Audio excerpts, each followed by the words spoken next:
बात कराता है तो नवीन तकनीक से बांध कैसे बनाए जा सकते हैं। ये नवीन तकनीक तो हो गई मेन मुख्य धारा की, लेकिन प्राचीन विधा से जोड़ करके कम खर्च में अगर बांध बनाने तो ये भोपाल का बड़ा तालाब हमारे लिए एक माइलस्टोन का काम करेगा। माननीय गडकरी जी, आपके विभाग का एक लाभ मैंने लिया है, मैं बताना चाहूंगा। ये हमारे जायसवाल जी आपके यहाँ है, आपने यहाँ हमारे बीच में इंदौर उज्जैन से फोर लेन निकाला था जो आगे जाकर के सुपर एक्सप्रेसवे से मिलने वाला था या दिल्ली जाने के लिए। हमारे यहाँ पुराने सिक्कों की एक तकनीक है, सिक्कों का अपना एक शास्त्र है। सिक्कों का शास्त्र कैसा है कि सिक्कों में जैसे राजा भोज का काल 1000 साल पहले का है, विक्रमादित्य का काल 2000 साल पहले का है, सम्राट अशोक उज्जैन में गवर्नर रहे ये 2250 साल पहले का है। हमारे यहाँ ये ऐसी लंबी परंपरा में राजाओं ने अपने सिक्के निकाले।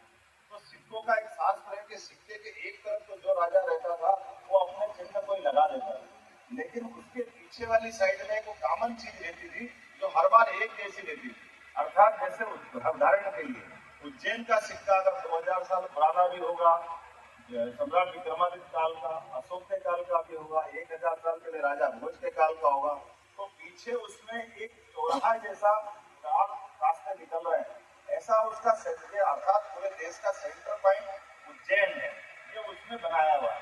तो या उत्तर दक्षिण पूर्व पश्चिम कोई भी देश में कहीं जाएगा तो वो उससे ही उस मार्ग से गुजरेगा, वो मार्ग की पहचान जैसा एक उसमें चिन्ह बना हुआ। उस चिन्ह के आधार पर चूंकि हमारे यहाँ उज्जैन से आगर होकर के झालावाड़ के रास्ते से दिल्ली का एक फोर लेन आपने मंजूर किया। मैं जायसवाल जी के पास गया, ऑफिस में बैठा, मैंने कहा भाई आपने ये मार्ग मंजूर कर दिया, टेंडर भी कर दिया, लेकिन ये लंबा पड़ेगा, इसको छोटा करो, इसको उज्जैन से घुमाओ। तो आपने उज्जैन से कैसे घूमेगा? हमने कहा आप एयर डिस्टेंस निकालो। हमने एयर डिस्टेंस निकलवा करके उसकी जो लंबाई देखी तो वो लंबाई वाकई कम निकली।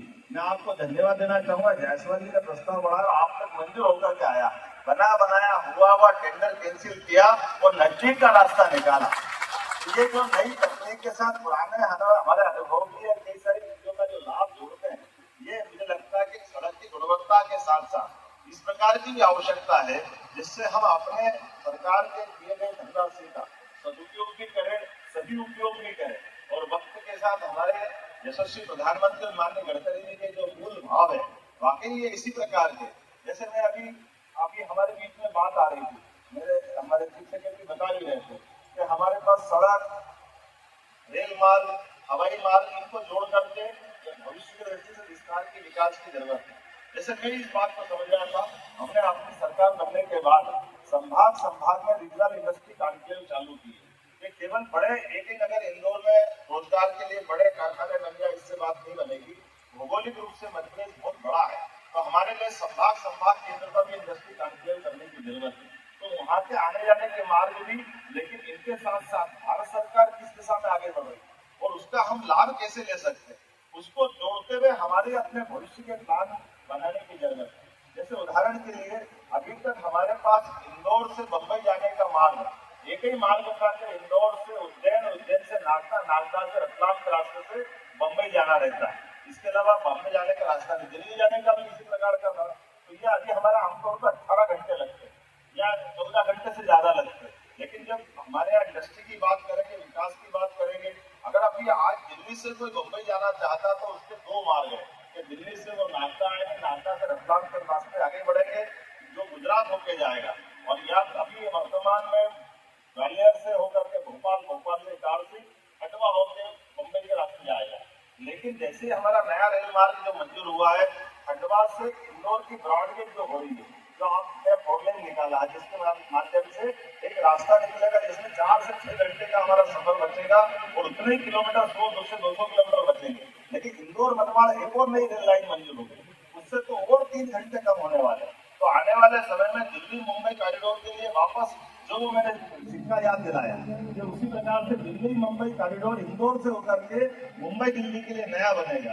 तो भविष्य की दृष्टि से इकोनॉमिक कॉरिडोर अपन बनाने की बात करेंगे। तो इस प्रकार के कामों को लेकर के आपके यहाँ काफी अच्छे सहयोग के इंजीनियर्स भी आए, बाकी विधाओं से जुड़े लोग भी आए। उम्मीद करता हूँ कि आज अब यहाँ चूंकि मैं पूर्व के नगरी से आता हूँ, जहाँ अमृत मंथन 12 साल में प्रत्येक बार हमारे सारे संतगण ऋषि मुनि महामंडलेश्वर करते, मैं उम्मीद करता हूँ कि 2 दिन आप भी अमृत मंथन करेंगे, इसमें निश्चित रूप से भारत के लिए नया एक उद्देश्य की जो आपकी पूर्ति होगी, यशस्वी प्रधानमंत्री के नेतृत्व में सड़क मंत्रालय और नई टेक्नोलॉजी को लागू करते हुए आगे बढ़ेगा। ये बात सही है कि अभी बहुत सारी चीजों में हमने काफी प्रगति की है, लेकिन उतनी संभावना और बड़ी हुई है। ये बात सही है कि हम आमतौर पर जो सड़कें बनाते थे डामर की, उसकी कठिनाइयों के बारे में गाली भी खाते थे, लेकिन काम भी करना पड़ता था, वो बड़ी बात है।